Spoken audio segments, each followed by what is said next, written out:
I think we'll continue to take steps towards reconciliation. Wednesday marks National Indigenous Peoples Day, a time to celebrate the contributions and culture of First Nations, Inuit, and Métis people across Canada. Sylvia Halifax attended residential school in Ontario in the 1960s. She says it's inspiring to celebrate National Indigenous Peoples Day with other survivors. To be able to talk about what happened to everyone.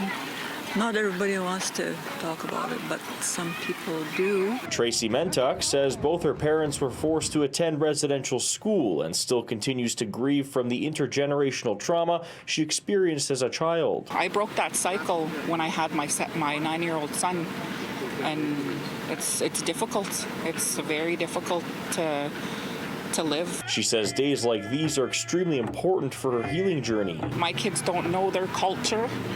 They don't know their language. I don't know my language. And it put a very impact on me. On Wednesday, the 60s Scoop Legacy of Canada hosted a walk from Memorial Park to the Forks in Winnipeg. Mentuck's 9-year-old son Tatum was one of the leaders in the campaign walk. Since I heard about residential, I want to learn about it and know stuff about it. Means I started doing stuff like this. It's been 2 years since the discovery of unmarked graves in Kamloops, British Columbia, a discovery that launched searches across the country.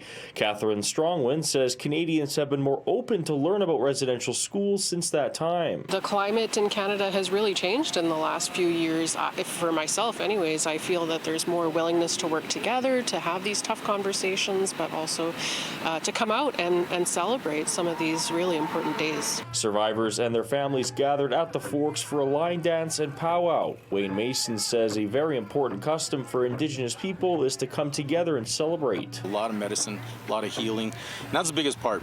Coming together, as we all know, the history for Indigenous people here in Winnipeg and in Manitoba has been quite sad. But to come together and celebrate and heal, that's number one thing, is to come together and heal together. Halifax is sending a simple message to the next generation. Be a positive mind and go forward. In Winnipeg, Alex Karpa, City News. Okay.